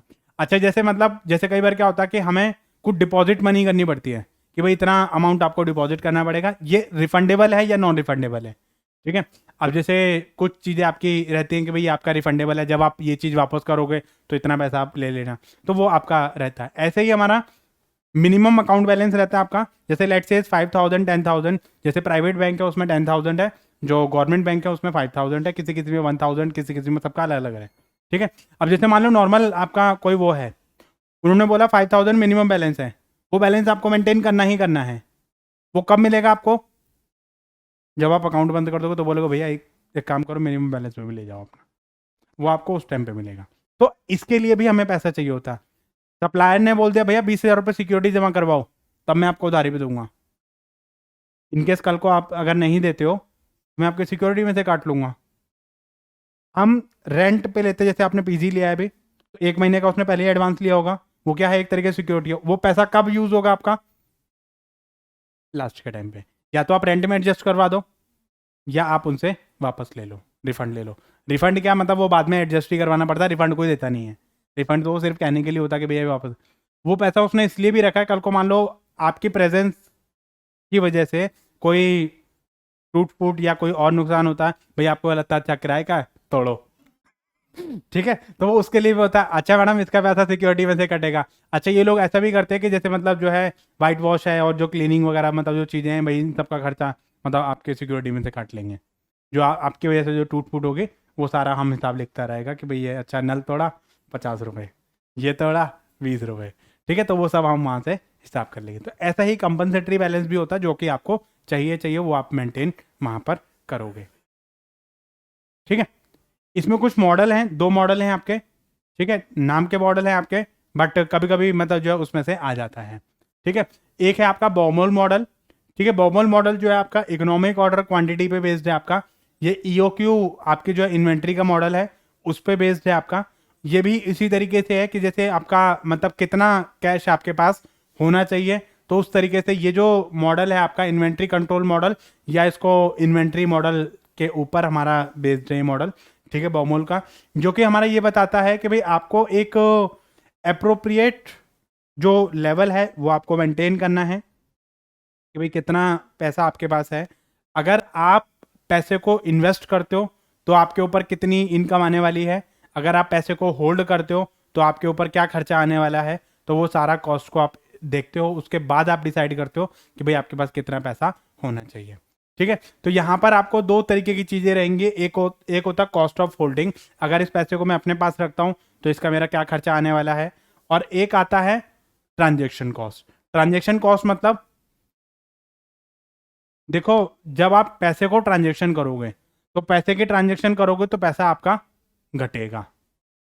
भाई सिक्योरिटी, मान लो मैंने पैसे से सिक्योरिटी खरीद ली, 10,000 की मैंने सिक्योरिटी खरीदी, कुछ मेरा ट्रांजेक्शन में कट जाएगा, उसको मैंने दोबारा खरीदा बेचा तो मेरी दोबारा ट्रांजेक्शन में करेगी। तो भैया पैसा जब मेरा इस्तेमाल होगा तो पैसे की मेरी ट्रांजेक्शन कॉस्ट तो मुझे देनी पड़ेगी। अगर मैं पैसे को रखूंगा तो मेरी होल्डिंग कॉस्ट मुझे देनी पड़ेगी। ठीक है, तो ये दो कॉस्ट मेरी यहाँ पर रहेंगी। एक होता है अगर पैसा मेरा सर्कुलेशन में रहेगा तो ट्रांजेक्शन कॉस्ट, सर्कुलेशन में नहीं है, दो ही चीजें होंगी, या तो आप मार्केट में डालोगे या आप मार्केट में नहीं डालोगे, अपने पास रखोगे। अपने पास डालोगे तो होल्डिंग कॉस्ट दोगे, और अगर ट्रांजेक्शन में रहेगा तो आप ट्रांजेक्शन कॉस्ट दोगे। तो वही चीजें, मतलब उन सब चीजों को कंसीडर करने के बाद आप ये जो लेवल है वो अपना डिसाइड करोगे। देखो ये आपका ग्राफ है, अगर आपका पैसा ट्रांजेक्शन में है, इसको थोड़ा सा आप ध्यान से समझना, ईओक्यू में भी आपका हेल्प करेगा, ईओक्यू में भी सेम ग्राफ है आपका। अगर पैसा आपका ट्रांजेक्शन में है तो होल्डिंग कॉस्ट आपकी कम रहेगी। भाई पैसा आपने ट्रांजेक्शन में डाल रखा तो होल्डिंग कॉस्ट कहाँ आएगी आपकी, आएगी नहीं, कम आएगी, ना के बराबर। सारा पैसा मैंने ट्रांजेक्शन में डाल दिया, होल्डिंग कॉस्ट तो मेरी है ही नहीं, सारा पैसा तो ट्रांजेक्शन में जा रहा है। अगर मैं अपनी होल्डिंग बढ़ाऊंगा, मैंने बोल दिया कि भाई एक काम करो, होल्डिंग बढ़ा लो, ट्रांजेक्शन जैसे जैसे मेरी ट्रांजेक्शन कॉस्ट कम होती चली जाएगी, इसका मतलब क्या है, मैंने मार्केट में पैसा नहीं छोड़ा है, अपने पास होल्ड कर रहा हूं मैं, जो था वो भी निकाल लिया, ट्रांजेक्शन कॉस्ट कम हो गई, ना रहेगा ना ट्रांजेक्शन कॉस्ट कटेगी। ठीक है, अब इससे मेरी जो होल्डिंग कॉस्ट है वो बढ़ जाएगी। भाई जब पैसा मेरा मार्केट में रहता तो मेरी अपॉर्चुनिटी भी रहती, तो ऑब्वियसली बात है कि जब मेरे पास पैसा होल्ड कर रहा हूं तो मेरे पास जो अपॉर्चुनिटी है वो तो गई। अगर एक ही काम हो सकता है, या तो पैसा आप घर में रख लो या पैसा आप मार्केट में उतार लो। मार्केट में उतारोगे तो पैसा ट्रांजेक्शन कॉस्ट में कटेगा, ट्रांजेक्शन कॉस्ट में पैसा आपका कटेगा अगर आप मार्केट में पैसा लेके जाओगे तो। ठीक है, अगर आप अपने पास रखोगे तो आपको अपॉर्चुनिटी कॉस्ट देनी पड़ेगी। ठीक है, तो ये दो तरीके की कॉस्ट हमारी यहां पर आती है। तो अब इसके हिसाब से मैं क्या करूंगा कि जैसे जैसे मेरी दोनों कॉस्ट को मिला के मेरी टोटल कॉस्ट बनेगी, तो उसके हिसाब से मेरा एक लेवल आएगा। ये जो लेवल है मेरा, ये मेरा ऑप्टिमम कैश लेवल है। इस लेवल पे मेरी होल्डिंग कॉस्ट और ट्रांजेक्शन कॉस्ट दोनों बराबर आ जाती है, मतलब जहां पर इंटरसेक्ट करते हैं वहां पे बराबर हो जाती है। तो इस लेवल पे मेरी जो टोटल कॉस्ट है वो क्या हो जाएगी, मिनिमम हो जाएगी। तो यही लेवल मेरा ऑप्टिमम कैश लेवल है, इतना ही कैश मुझे जो वो रखना है। ठीक है, तो यही मॉडल मेरा इस पे बताएगा। ठीक है, नेक्स्ट है मेरा मिलर एंड और मॉडल। मिलर एंड और मॉडल, ये हमारे दो अलग अलग पर्सन है, मिलर अलग पर्सन है और एक अलग पर्सन है, दो अलग अलग पर्सन है। इन्होंने एक मॉडल दिया, इन्होंने बोला भाई साहब ऐसा है, देखो कि हमें कभी भी बिजनेस में ये नहीं पता होता है कि बिजनेस में कब कहां पर कितना पैसा आएगा और कब कहां पर कितना पैसा जाएगा। ये पहले वाला जो मॉडल है वो ये वाला जो मॉडल है वो इस पे बेस्ड था कि हमें पहले से ही पता है कि भाई हमारी एनुअल रिक्वायरमेंट कितनी है। ठीक है, तो वो उसके हिसाब से मेरा जो है वो इसमें जाता है। ठीक है, लेकिन ये मॉडल जो है वो कहता है कि भाई हमें बिजनेस में कभी भी ये नहीं पता होता है कि बिजनेस में कब कितने पैसे की रिक्वायरमेंट आपको होगी। रिक्वायरमेंट को एस्टिमेट आप नहीं कर सकते हो, ठीक है, प्रेडिक्ट कर सकते हो, लेकिन फुली एस्टिमेशन करना इज नॉट पॉसिबल। वो डिपेंड करता है situation to situation, circumstances to circumstances. ठीक है, तो ये इसके ऊपर आपका आ जाता है। इसने बोला एक काम करो, आप दो लिमिट बनाओ, एक बनाओ अपर लिमिट और एक बनाओ आपकी लोअर लिमिट। ठीक है, एक ग्राफ दिखाता हूं मैं आपको, ये ठीक है, पहले आप इस ग्राफ को समझो। ये है हमारी अपर लिमिट, इससे ज्यादा मेरे पास पैसा नहीं होना चाहिए, इससे ज्यादा मेरे पास पैसा नहीं होना चाहिए। ये है मेरी लोअर लिमिट, एल एल मतलब लोअर लिमिट, यूएल मतलब अपर लिमिट, ये रिवर्स या एक नॉर्मल लिमिट हम इसको बोलते हैं। नॉर्मल जो हम रहेंगे वो इस लेवल पे रहेंगे, नॉर्मल जो रहेंगे हम इस लेवल पे रहेंगे। ठीक है, मान लो बिजनेस में ये हमारा चीजें चल रही हैं, कभी पैसा आ रहा है जा रहा है, आ रहा है जा रहा है। कभी ऐसी सिचुएशन हो कि भाई हम हाईएस्ट लेवल को टच कर गए, भाई इससे ज्यादा पैसा आपके पास नहीं होना चाहिए, तो आप क्या करोगे? ये जो डिफरेंसेस है ना, आप मार्केटेबल सिक्योरिटी में पैसा इन्वेस्ट करो तो दोबारा से इसी लेवल पे आ जाओगे। ठीक है, बिजनेस में पैसा आया, कभी आया इस तरीके से ऊपर नीचे चलते रहे। मान लो कभी बिजनेस में ऐसी सिचुएशन आ गई कि बिल्कुल आप एकदम लोअर लिमिट पे पहुंच गए कि भैया इससे नीचे तो हम जा ही नहीं सकते, बिल्कुल खत्म स्थिति में। अब आप क्या करोगे? जो मार्केटेबल सिक्योरिटी आपने इन्वेस्ट करी थी यहां पर, उसको आप बेच दो। बेच दोगे तो आप दोबारा से इसी लेवल पे आ जाओगे। ये चीजें हमारी चलती रहती हैं। जब जरूरत से ज्यादा पैसा हो जाए, अपर लिमिट पे पहुंच जाओ, मार्केट में पैसा इन्वेस्ट कर दो, मार्केटेबल सिक्योरिटी में पैसा इन्वेस्ट कर दो। जब लगे कि भाई बिल्कुल लोअर लेवल पे पहुंच गए हो, मार्केटेबल सिक्योरिटी बेच दो, आप दोबारा से लोअर नॉर्मल लेवल पे पहुंच जाओगे। तो ये चीजें इन्होंने बताई। ठीक है, तो यही दो मॉडल थे इनके। एक मॉडल जब था जो ईओक्यू बेस्ड था, ईओक्यू ने बोला कि भाई आपके ट्रांजेक्शन कॉस्ट और होल्डिंग कॉस्ट, दो चीजों को इन्होंने बताया कि भाई होल्डिंग कॉस्ट होती है हमारी, ट्रांजेक्शन कॉस्ट होती है। अगर पैसा रखोगे तो होल्डिंग कॉस्ट होती है, अगर पैसा आप मार्केट में डालोगे तो ट्रांजेक्शन कॉस्ट होगी। उसके हिसाब से आप देखोगे कि भाई आपकी टोटल कॉस्ट कितनी आ रही है। मिलर एंड और ने बोला कि भैया ऐसा है, बिजनेस में कभी भी फिक्स नहीं होती चीजें कि भाई इतना पैसा आएगा। अब आपको लग रहा है कि भाई 10 तारीख को पैसा आएगा, 10 तारीख को पैसा नहीं आया, 10 दिन बाद आया, 5 दिन बाद आया, क्या करोगे आप? सारी प्रिडिक्शन बेकार। ठीक है, तो ये कहता है बिजनेस में चीजें आपकी फ्लक्चुएशन चलती रहती है, आप लिमिट्स बना लो कि भाई ये हमारी अपर लिमिट, जैसे मान लो ये आपकी 150 की है, ये है आपकी 50 की, ये है आपकी मान लो 100 की।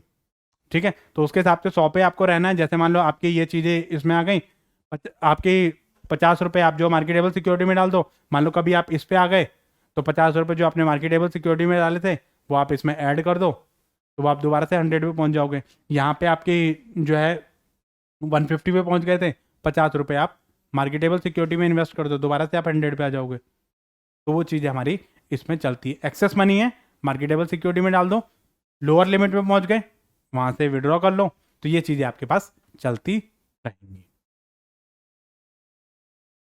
ठीक है, ये चीज़ समझ आ गई कैश मैनेजमेंट। नेक्स्ट आता है हमारा रिसीवेबल मैनेजमेंट। रिसीवेबल का मतलब क्या होता है? जो पैसा हमारा आएगा, अभी आया नहीं है, आएगा। ठीक है, अब ये आया और आएगा, इसके बीच में बहुत डिफरेंस होता है। रिसीवेबल हमारे तब क्रिएट होते हैं जब हम कोई क्रेडिट पे सामान देते हैं। जब हम कोई क्रेडिट पे सामान देते हैं तब हमारे रिसीवेबल क्रिएट होते हैं। ठीक है, तो रिसीवेबल का मतलब क्या होता है कि एनी क्लेम और money that are form from customer arise from the sale of the goods और services in normal course of business. ठीक है, तो अगर हम कोई रिसीवेबल की बात कर रहे हैं, इसका मतलब क्या है? कंपनी ने अपना कोई सामान उधारी पे दिया है और उधारी से वो सामान आपका आएगा, इन फ्यूचर आपको पैसा मिलेगा। अगर वो पैसा मिल जाता है आपको तो वो कैश पेमेंट हो जाएगी, अगर नहीं मिलता है तो वो रिसीवेबल हो जाएगा। अब रिसीवेबल हम कब और कैसे क्रिएट करते हैं, अब आप इसको ऐसे सुनो। मैंने आपसे कोई सामान खरीदा, ठीक है, कैश पेमेंट कर दी, हमारा झंझट ही नहीं है। आप कौन और हम कौन, मैंने आपको कैश सामान लिया, कोई दिक्कत ही नहीं है। ठीक है, मेरे को सामान मिल गया, आपको पेमेंट मिल गई, हमारा कोई आगे दिक्कत नहीं है। दिक्कत आती है तब जब मान लो मैंने आपसे उधारी पे सामान लिया, मैंने बोला कि ठीक है भाई मैं आपको एक रिसीवेबल मैं आपको दे देता हूँ, मैं आपसे उधारी पे ले रहा हूँ। ठीक है, आपने बोला सर मुझे एक बात बताओ कि कल को मान लो भाई आप ये कह रहे हो भाई 1 महीने बाद 2 महीने बाद पेमेंट दे दूंगा मैं, 2 महीने बाद अगर आप मुकर गए तो? 2 महीने बाद आपने बोला सर पेमेंट, कौन सी पेमेंट? हमने क्या लिया था? हम तो आपको जानते ही नहीं है, कहाँ से आए हैं आप? ठीक है, मान लो आपने ये बोल दिया, तो उस टाइम पे क्या करूंगा मैं? वो रिसीवेबल दिखाऊंगा, भाई साहब ये आपके साइन है, ये चीज़ है, ये सामान आपने लिया था। अच्छा अच्छा, हाँ लिया था। ठीक है, तो फिर उस टाइम पे वो है वो रिसीवेबल आपको दिखाऊंगा।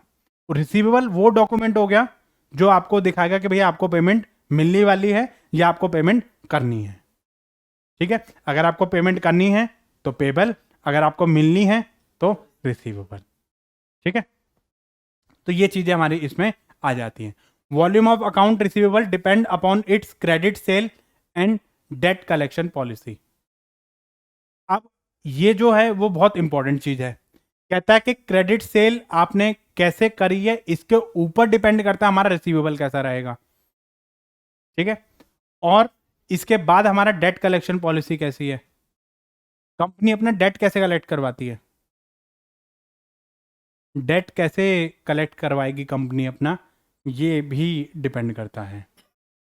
ठीक है, अब मान लो यहां पर टर्म आती हैं दो, लिक्विडिटी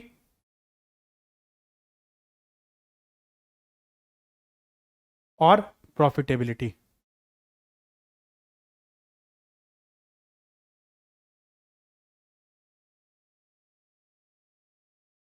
ये दो टर्म आती हैं जो कि आपको यहां पर देखनी पड़ेंगी। इन दोनों के बीच में आपको बैलेंस मेंटेन करना है। अगर आप लिक्विडिटी पे फोकस कर रहे हो तो आप कभी भी प्रॉफिटेबिलिटी पे नहीं जाओगे, प्रॉफिट आपका ऑटोमेटिकली कम हो जाएगा। कैसे कम हो जाएगा आप ऐसे समझो, अगर आप कह रहे हो भैया हमारा हार्ड कैश होना चाहिए, कैश में ही सामान दूंगा चाहे मेरा सामान पड़ा रहो, तो वो सामान आपका पड़ा ही रहेगा, आपका सामान कोई खरीदेगा नहीं। जिसके बाद पैसा होगा वही बंदा लेके जाएगा। आपने बोल दिया कि भैया एक काम करो, पहले आओ पहले पाओ, आओ और ले जाओ, पैसे आप देते रहना, ईएमआई बनवा लो। कई बार आपने कुछ दुकानदार को बोला, सुना होगा कि भैया कैश दे दो कुछ ज़्यादा बेटर है, otherwise we have EMI option also, but वो आपको महंगा पड़ेगा। मुंह पे बोल देते हैं भाई साहब आपको महंगा पड़ेगा, वो आपको लगता है कि चल ठीक है छोड़ कोई बात नहीं, जब कैश है कैश ही दे दो। उसने सिर्फ ये बात बोल के अपनी जो लिक्विडिटी है वो बढ़ा ली। अब मुझे ये लग रहा है कि यार मतलब इतना कैश तो मैं पेमेंट नहीं कर पाऊंगा, अगर ईएमआई हो तो बताओ। अब 1.5 लाख का फोन कैश दे के तो आएगा नहीं, तो हम क्या करेंगे भाई साहब, किस्तें बांध लो हमारी, धीरे धीरे करके हमारी सांसें लेते रहना आप। ठीक है, फोन मैंने ले लिया, सेल्स बढ़ गई उसकी, मेरे पास 1.5 लाख का फोन आ गया, धीरे धीरे मैं अपनी किस्तें उसको पेमेंट कर रहा हूँ। एक कार है, ठीक है, एक कंपनी के दो शोरूम है, एक एक्स और एक वाई। एक्स कहता है only hard cash, no EMI available, और दूसरा कहता है ऑल कार्ड आर एक्सेप्टेड। ठीक है, ईएमआई ऑल्सो अवेलेबल, आओ और ले जाओ। तो किसकी सेल्स ज्यादा होगी, क्रेडिट वाले की, ऑब्वियस सी बात है। भाई मैं अगर 1 लाख की 2 लाख की डाउन पेमेंट करके मुझे 8 लाख की कार मिल रही है, 10 लाख की कार मिल रही है, क्या बुरा है, कुछ भी बुरा नहीं है। ना मेरे पास 8 लाख रुपए होंगे ना मैं कार लूंगा। ठीक है, अगर मेरे पास कैश है तो मुझे कोई दिक्कत नहीं है, मैं तो चाहे कहीं से भी ले लूँ, कोई दिक्कत नहीं है। लेकिन फिर भी मैं सोचूंगा कि भाई एक 8 लाख रुपए इकट्ठा देना और एक धीरे धीरे करके देना, फर्क रहेगा। ठीक है, तो वो डिपेंड करता है। अगर आप लिक्विडिटी पे फोकस करोगे तो आपका प्रॉफिट कम होगा, ये चीज ध्यान रखना। अगर आप प्रॉफिट पे फोकस कर रहे हो, आप बस ये कह रहे हो भैया सेल्स बढ़नी चाहिए, क्रेडिट पे ले जाओ, ईएमआई पे ले जाओ, बस आप ले जाओ, आप अपनी सेल्स बढ़ा रहे हो, लिक्विडिटी आपकी कम हो रही है, रिस्क बढ़ रहा है। अगर आप लिक्विडिटी पे फोकस कर रहे हो तो इसमें रिस्क नहीं है आपका, आप साफ कह रहे हो कि भैया कैश हो तो ही आना, नहीं तो आप मत आना, सरदर्दी है ही नहीं आपकी। लेकिन अगर आप प्रॉफिटेबिलिटी के चक्कर में जा रहे हो, ईएमआई के चक्कर में जा रहे हो, तो आपकी सरदर्दी बढ़ रही है, आपका रिस्क बढ़ रहा है। क्या रिस्क बढ़ रहा है, पीछे पीछे घूमोगे, पहले दे दोगे उसके बाद पीछे पीछे घूमोगे, भाई साहब हमारा पैसा देना था, अरे भैया दे देंगे, कौन से भागे जा रहे हैं। ठीक है, तो यहां पर दो चीजों के बीच में आपको मेंटेन करना है। अगर कंपनी लिक्विडिटी पे मेंटेन कर रही है, देखो कभी भी बिजनेस हार्ड कैश पे नहीं होता है, बिजनेस में दोनों चीजें चलती हैं, लिक्विडिटी भी चलती है, प्रॉफिटेबिलिटी भी चलती है। बिजनेस क्या करता है, जो रेपुटेड कस्टमर होते हैं उनको बोल देता है कि ठीक है भैया हम आप क्रेडिट पे भी दे देंगे आपको, कहीं आप कहीं तो कहीं भागे जा रहे हो, लेकिन नए कस्टमर को कोई नहीं देगा। ठीक है, तो ऐसे में कंपनी, अच्छा इसमें ये भी डिपेंड करता है कंपनी की पॉलिसी कैसी है। कंपनी ये कहते हैं कोई बात नहीं, आप नहीं आपके पास 10 तारीख तक, 15 तारीख तक, 20 तारीख तक आप आराम से दे दो, हमें कोई दिक्कत नहीं है। एक होता है भैया 10 का मतलब 10 है, 11वें दिन से आपका इंटरेस्ट लगना चालू हो जाएगा। जहां आप इंटरेस्ट का नाम सुनोगे वह 9 को दे दोगे। 10 को ट्रांजेक्शन नहीं हुई तो पता चले 11 तारीख से इंटरेस्ट लगा दे। समझ रहे हो? तो यहाँ पर ये कंपनी की पॉलिसी के ऊपर डिपेंड करता है। उन्होंने क्लियरली बोल दिया है कि भैया अगर ये चीज़ है तो ही आप लेना ईएमआई पे, इस इन चीज़ों में मिलेगा। आपने बोल दिया भैया गारंटर लेकर आओ तो ही मैं ईएमआई पे दूंगा। अपना अपना एक हैंड चूज कर लिया, उसको बोल दिया भैया इनकी पेमेंट नहीं आई है, मैं आपको पकड़ लूंगा। आप गारंटी दोगे ही तब जब आपको ये लगे कि भैया ये पेमेंट नहीं करेगा तो मैं लायबल रहूंगा। कंपनी ने अपना सिक्योरिटी रख ली एक तरीके से, वो आपको पकड़ लेगा। वैसे तो इनकी पेमेंट मतलब इनसे आ ही जाएगी, अगर इनकेस नहीं आती है तो वो रखवा लेगा। कंपनी ने बोल दिया भैया प्रॉपर्टी रखवा दो, पेपर रखवा दो, कोई सिक्योरिटी रखवा दो, ईएमआई पे ले जाओ, कोई दिक्कत नहीं है। कंपनी ने बोल दिया भैया घर आपके नाम नहीं होगा, बाकी आप ईएमआई भरते रहो। ठीक है, तो ये इन सब चीज़ों के ऊपर डिपेंड करता है कि कंपनी, और कंपनी इनके खूब जमीलों में फंसती है। कंपनी जितना उधारी पे दे देती है ना, उतना उनकी सरदर्दी बढ़ जाती है, खूब जमीलों में फंसती है कंपनी। ठीक है, तो यहाँ पर कंपनी को मैनेजमेंट अगर रिसीवेबल कर रही है तो पेमेंट कलेक्शन, कलेक्शन मैनेजमेंट और अकाउंट रिसीवेबल, ये सारे जो मैनेज हैं ये सारे उसको मैनेज करने पड़ेंगे। ऑब्जेक्टिव क्या रखते हैं? Collect receival from the are sundry debtors, के एक सन्ड्री डेटर्स से हमारा टाइमली पेमेंट आ जाए, वो हमारे लिए दिल की तसल्ली है। ठीक है, maintain healthy cash flow from the company so it can pay the are creditor, हमारे पास पैसा आ जाएगा तो हम भी भैया किसी को दे देंगे। अब हमारे पास पीछे से नहीं आ रहा तो हम आगे पेमेंट कैसे करेंगे? आप खुद भी सोचो ना भाई, मेरे पास पीछे से पेमेंट नहीं आ रही है तो मैं आगे पेमेंट कैसे करूँगा? भाई मेरा 3-3 4-4 महीने का पेमेंट पेंडिंग है तो मैं कैसे पेमेंट कर दूंगा आगे? सारा सामान मेरा उधारी पे गया हुआ है। ठीक है, तो have a proper policy credit management, company को प्रॉपर मैनेजमेंट पॉलिसी बनानी पड़ेगी क्रेडिट की। किसको उधारी देनी है किसको नहीं देनी है कंपनी को डिसाइड करना पड़ेगा, कस्टमर को कैटेगराइज करना पड़ेगा, कितनी लिमिट के देनी है। क्रेडिट कार्ड वाले हैं उनको बोल दो भैया हमारी तो सैलरी नहीं आती है, वो बोल देंगे सॉरी भाई साहब गलती हो गई आपसे। आप उनको बता दो सैलरी अकाउंट है, अरे भाई साहब ले लो, this is the best offer for you, platinum card, gold card, diamond card, this card, that card, this is only for you. Payment ना कर दो तो अकाउंट ही होल्ड कर देंगे वो, पता चले अकाउंट से भी एक्सेस कर लेते हैं वो, मतलब आपकी सैलरी आने से पहले ही उड़ जाती है। देते टाइम तो ये इतने अच्छे लगते हैं, बहुत ज़्यादा, बहुत झूठ बोलते हैं सर, इसका कोई चार्ज नहीं है, एनुअल मेंटेनेंस चार्ज नहीं है इसका कुछ, ये फ्री में है वो फ्री में, हम आपसे कोई एडिशनल चार्ज नहीं लेंगे। पता चलो उसका 500 रुपये तो उसका मंथली चार्ज है। फिर आपने एक दिन भी डिले कर दिया तो पता चले जितना आपने एडवांटेज नहीं है उससे ज़्यादा कहीं मतलब आपका डिसएडवांटेज है। ठीक है, तो ये चीज़ें मतलब आपकी इसमें रहती हैं। वर्क इन प्रोसेस और mechanism for the managing payment follow ups and timely collection. देखो एक तो पेमेंट का आपको बहुत बड़ा सिस्टम रहेगा, झंझट आपको बनाना पड़ेगा कि भाई आप किस टाइम पेमेंट का, कलेक्शन का आपको मतलब सारा देखना पड़ेगा कि भाई कितना कितना पैसा आपका कितना कितना आ रहा है, किससे कितनी पेमेंट आनी है।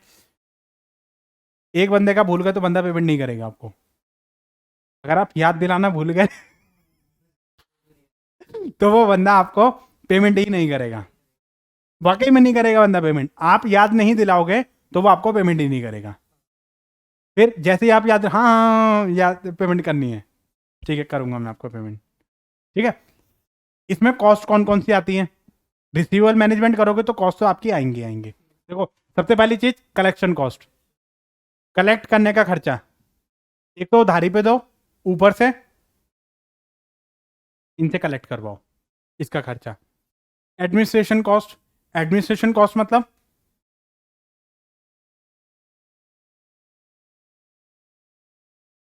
भैया आप अकेले कस्टमर नहीं हो, आप जैसे 50 कस्टमर है हमारे पास, तुम्हारी डिटेल मेंटेन करनी पड़ेगी। अब मान लो आपका नाम कुछ और है, आपने सामान, आपने 10,000 की उधारी ली है, मैंने 3,000 की उधारी लिया, इन मैडम ने 3 लाख की उधारी ली है, सबकी मुझे एक सॉफ्टवेयर मेंटेन करना पड़ेगा, सबका एक सारे डिटेल बतानी पड़ेंगे। वो क्या करेगा, अल्टीमेट लगा देता है, जैसे ही मैडम की डिटेल आएगी मेरे पास जो वो आ जाएगा, फिर मैं तुरंत ही कॉल करूँ मैडम आपकी जो डिटेल ड्यू होने वाली है।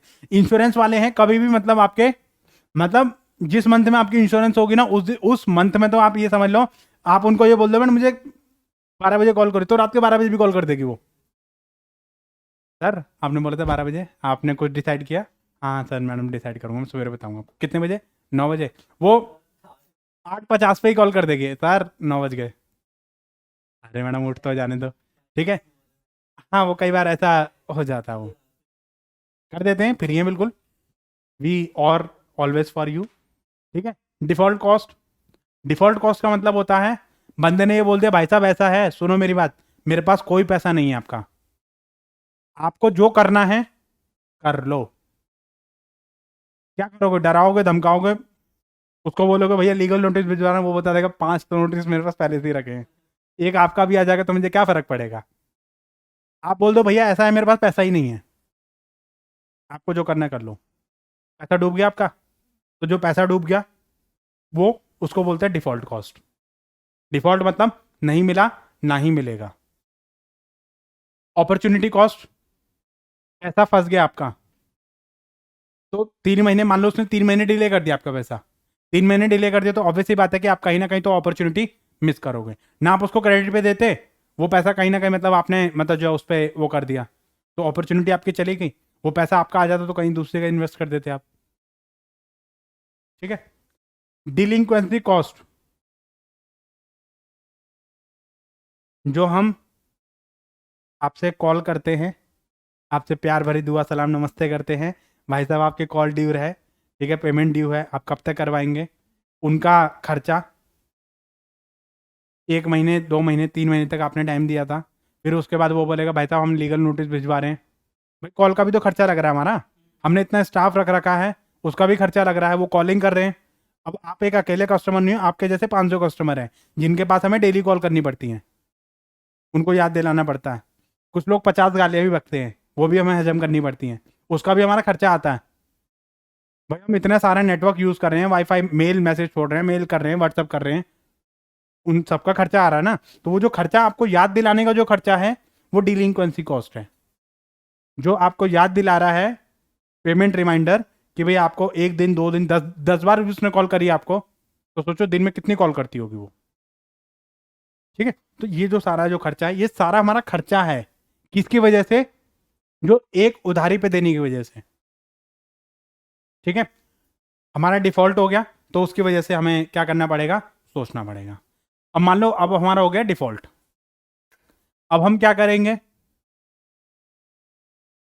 पैसा हमारा डूब गया, ऐसे में अगर आपके जैसे 10 कस्टमर आ जाए तो कंपनी तो पागल ही हो जाएगी, ठीक है। अब कंपनी क्या करती है? किसी ऐसे बंदे की तलाश में रहती है जो बंदा ये बोल दे कि भाई साहब मैं निकलवाऊंगा आपके पैसे।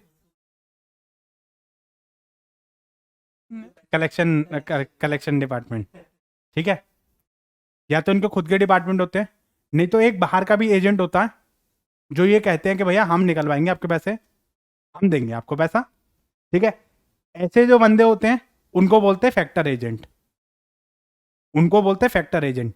वो जो सर्विसेज प्रोवाइड करते हैं उनको बोलते हैं फैक्टरिंग, वो जो सर्विसेज प्रोवाइड करते हैं उसको बोलते हैं फैक्टरिंग। और ये बंदे फ्री में काम नहीं करते, ये बंदे अपना कमीशन लेते हैं। ये जो कमीशन अपना लेंगे तो उसको बोलते हैं फैक्टरिंग कमीशन। मान लो मेरी 10,000 की पेमेंट थी,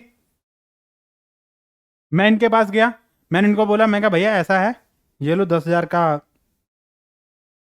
ये इंस्ट्रूमेंट, आप इनसे पैसे लेते रहना। वो क्या करेगा? अपने 2,000 रुपये काटेगा, बोलेगा लो पकड़ो अपने 8,000 रुपये, ठीक है।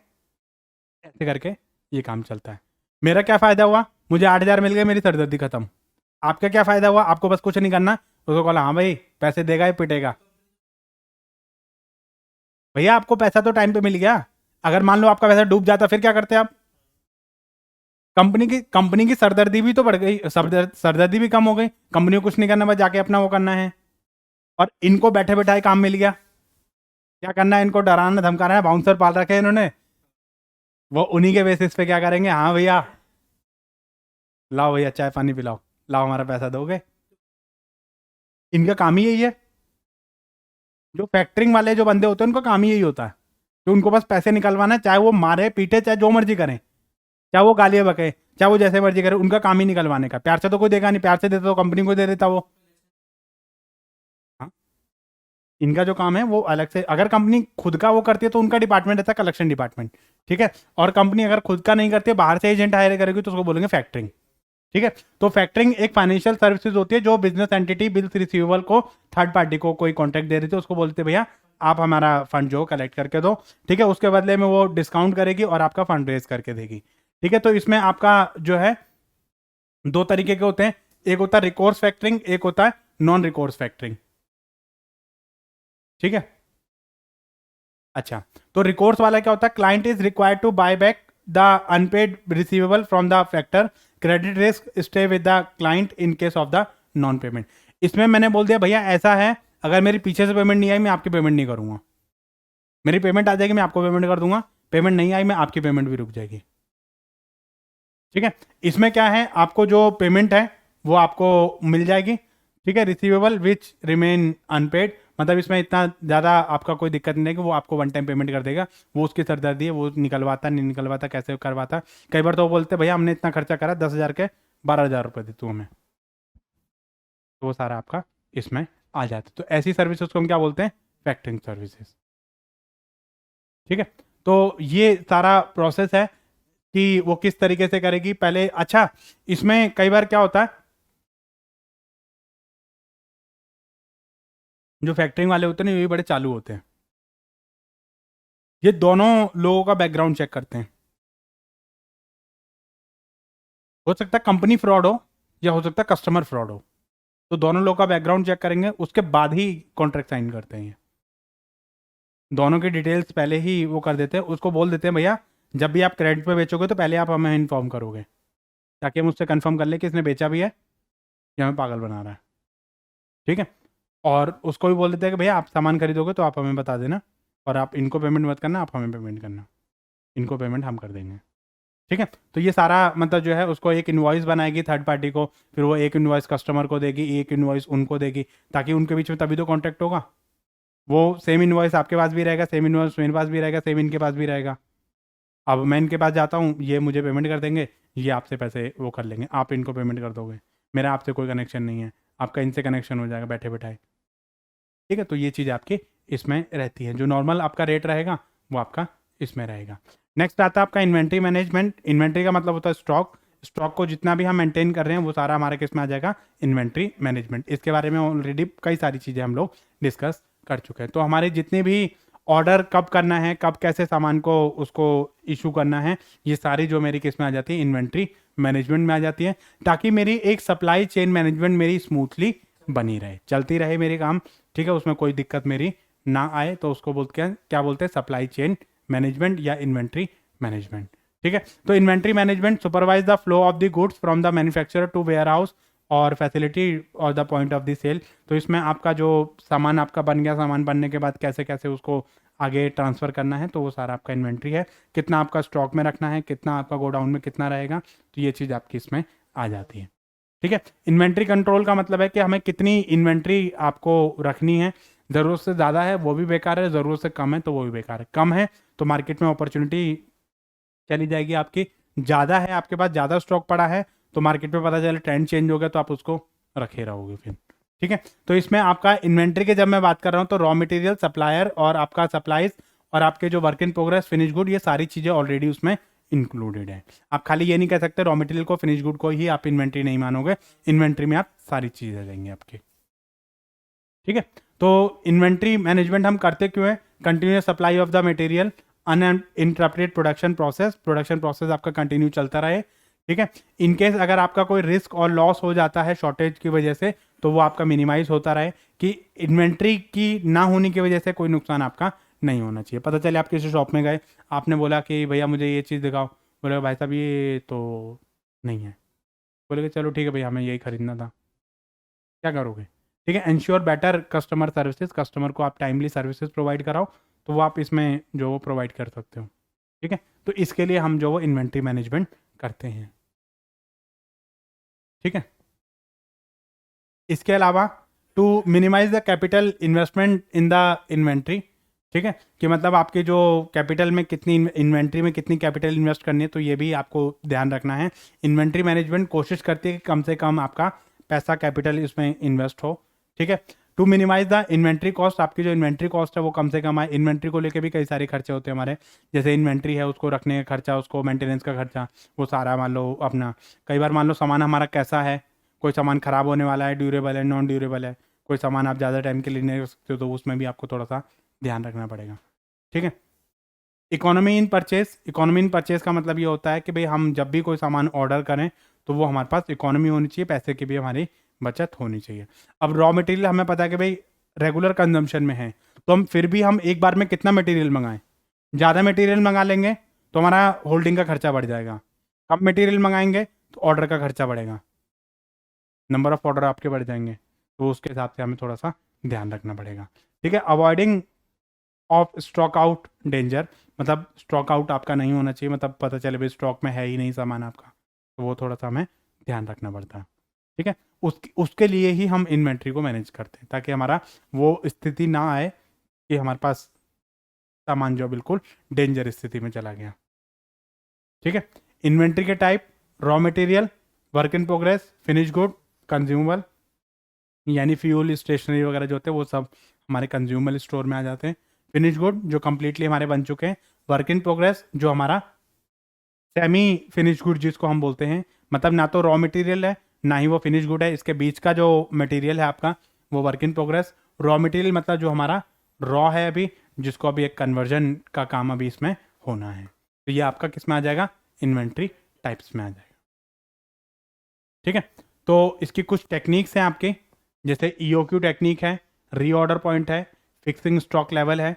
ठीक है, सिलेक्टिव इन्वेंट्री कंट्रोल टेक्निक्स हैं, जैसे एबीसी एनालिसिस है, वीईडी एनालिसिस है, और एसडीई एनालिसिस, एफएसएन एनालिसिस, और आपकी JIT technique, just in time. ठीक है, तो ये कई सारी टेक्निक्स हैं हमारी जो कि हमारी इन्वेंट्री मैनेजमेंट से रिलेटेड एसोसिएटेड है। ठीक है, चलिए सबसे पहले हम बात करते हैं ईओक्यू। ईओक्यू का मतलब क्या होता है, इकोनॉमिक ऑर्डर क्वांटिटी। इकोनॉमिक का मतलब होता है पैसा, ऑर्डर मतलब होता है कितनी क्वांटिटी हम ऑर्डर करें। देखो ये हमारा क्वांटिटी को बताता है, नंबर्स उसमें आपको नहीं वो करेगा, मतलब अमाउंट को नहीं बताएगा, ये हमारी क्वांटिटी को बताएगा कि इतनी यूनिट आप एक बार में ऑर्डर प्लेस करूं। How much quantity should be order at one time. तो अब जैसे मान लो हमें 10,000 यूनिट मंगानी है और आपका ईओक्यू आया 200, तो आपको नंबर ऑफ ऑर्डर कितने प्लेस करोगे, 50, मतलब आपको 50 ऑर्डर प्लेस करने पड़ेंगे और एक बार में आपको 200 यूनिट्स आपको मंगानी पड़ेंगी। मतलब अगर आप 200 यूनिट्स तक मंगाते हो तो आपकी जो कॉस्ट है वो मिनिमम आएगी। ठीक है, इससे ज़्यादा मंगाओगे तब भी ज़्यादा आएगी कॉस्ट, इससे कम मंगाओगे तब भी आपकी कॉस्ट ज़्यादा आएगी। तो वही क्वांटिटी जो वो हमारे यहाँ पर बताता है, EOQ is a optimum order quantity that is size of the order where the total inventory cost यानी ऑर्डरिंग कॉस्ट और carrying cost should be minimum. आपकी जो कॉस्ट है वो क्या होगी, कम से कम आएगी।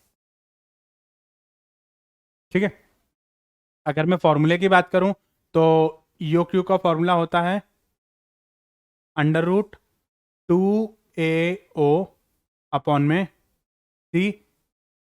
ठीक है, ए मतलब एनुअल डिमांड, ओ मतलब ऑर्डरिंग कॉस्ट, सी मतलब कैरिंग कॉस्ट। कैरिंग कॉस्ट मतलब उसको कैरी करने का खर्चा कितना आ रहा है, ए मतलब एनुअल डिमांड, ओ मतलब ऑर्डरिंग कॉस्ट। इससे आपकी ईओक्यू निकल जाएगी।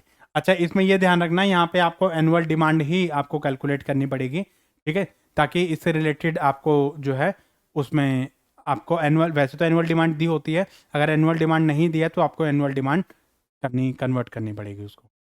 ठीक है, देखो ये आपका मॉडल है, ये मैंने आपको पहले भी बताया आपका कि जैसे ये आपकी ऑर्डरिंग कॉस्ट है। जब आप कम ऑर्डर मतलब वो करोगे, आप अगर होल्डिंग कॉस्ट आप बढ़ा रहे हो, ठीक है, तो ऑर्डरिंग कॉस्ट आपकी कम हो जाएगी। जब ऑर्डरिंग कॉस्ट आपकी कम होती है मतलब number of order come come order place कर रहे हो, जैसे मान लो फॉर एग्जांपल आपको 1000 यूनिट्स मंगानी है, एक मंगाया आपने 2 टाइम में और एक मंगाया आपने 5 टाइम में। आप 5 टाइम में मंगाओगे तो आपके पास कितनी यूनिट आएंगी, 200, और इसमें आएगी आपकी 500। इसमें आपकी होल्डिंग कॉस्ट ज़्यादा आएगी, इसमें आपकी होल्डिंग कॉस्ट आपकी कम आएगी, लेकिन यहाँ पे फिर आपकी ऑर्डरिंग कॉस्ट बढ़ जाएगी, 5 ऑर्डर आपके बढ़ जाएंगे। ठीक है, तो उसके हिसाब से ये जो कॉस्ट होती है वो हमारी इसमें आ जाती है। ठीक है, अगर ऑर्डरिंग कॉस्ट आपकी कम आ रही है तो होल्डिंग कॉस्ट आपकी बढ़ेगी। और ये जो लेवल होता है ये आपका ऑप्टिमम लेवल होता है, यहाँ पे आपकी जो कॉस्ट होती है वो कम से कम आती है। ठीक है, ठीक है, तो ये क्वेश्चन है, इस क्वेश्चन को देखिए जरा एक बार। क्या कहता है, calculate the economic order quantity from the following. Annual requirement 2000, यानी ए कितना है आपका 2000। Material cost per unit 20। ठीक है, cost of placing and receiving order यानी ओ दे दिया आपका 40। Annual carrying cost 20% of the inventory value, ये जो 20% निकलेगा ये आपका इसका निकलेगा। ठीक है, तो ये ज़्यादातर मतलब जो 20% या इस तरीके से परसेंटेज में जो वैल्यू दे रखी होती है ये पर यूनिट वाला जो कॉस्ट होता है उससे निकलती है। ठीक है, तो आप इसमें निकाल सकते हो अंडर रूट 2AO अपॉन में C,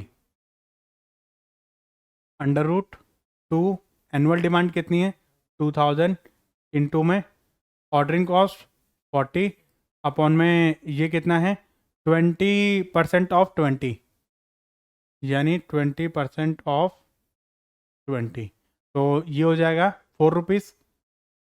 तो इसको जब आप सॉल्व करोगे तो ये कितना आ जाएगा 2 इंटू में 2000 इंटू में 40 डिवाइडेड बाय 4, तो इसको करोगे आप ये 10 हो गया। ठीक है, तो इसको जब आप सॉल्व करोगे तो ये आपका कितना हो जाएगा, इसमें ये आ जाएगा 200 यूनिट आएगा। ठीक है, कैसे आएगा, इसको आप ऐसे देखो 2 2 जा 4, 40,000 हो गया ना, 4 का तो हो गया 2, इस 20 में से एक आ गया, इसमें से एक बाहर आ गया।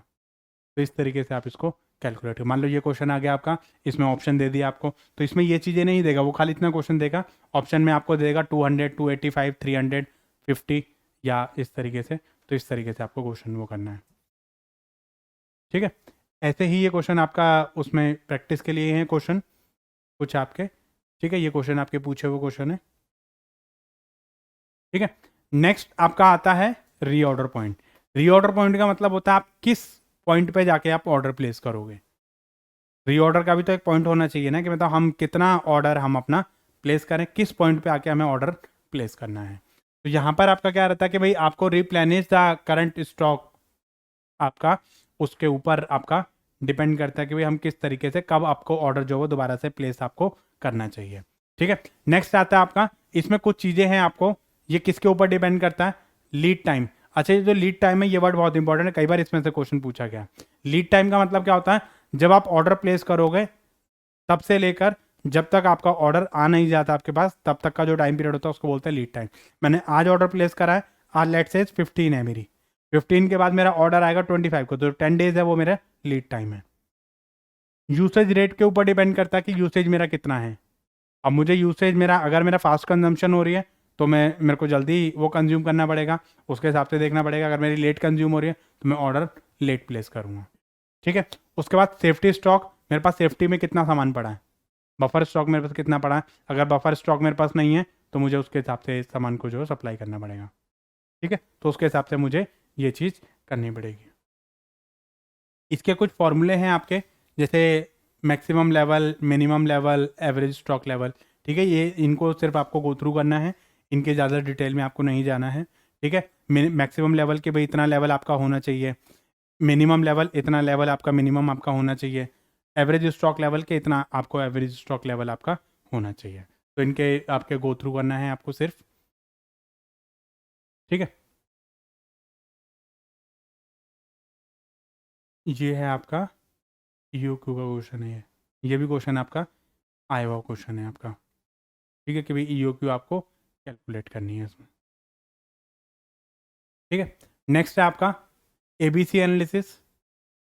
एबीसी एनालिसिस का मतलब क्या है, वहाँ पे जो है एबीसी बेसिकली क्या है, ये 3 कैटेगरी है। आपको क्या करना है, 3 कैटेगरी में आप अपना डिवाइड करो, जितना भी मटेरियल रहेगा उसको 3 कैटेगरी में डिवाइड कर दो। कौन कौन सी कैटेगरी, ए, बी और सी।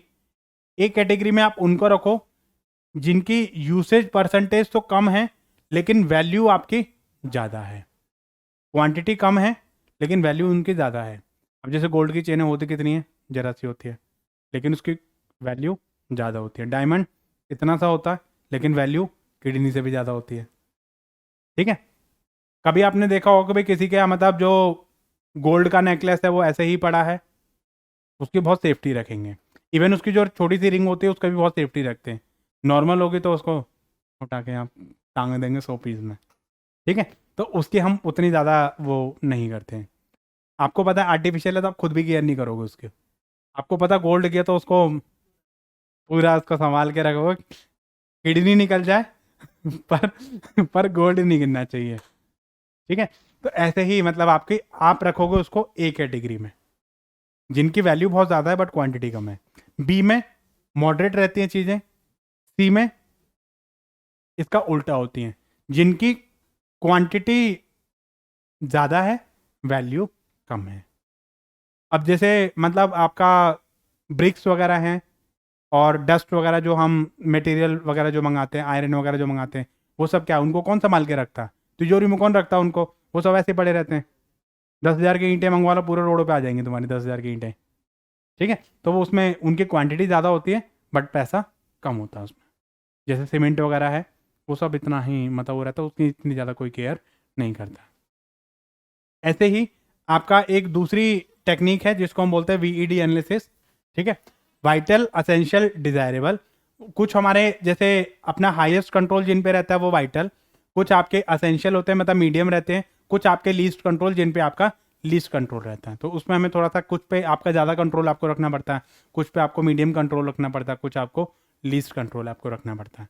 ठीक है। तो ये भी एक टेक्निक है। अच्छा, जब कई बार ये क्वेश्चन पूछा जाता है which of the following is not a technique of inventory management. ठीक है। तो उसमें क्या करेगा वो खाली इनके नाम देगा आपको।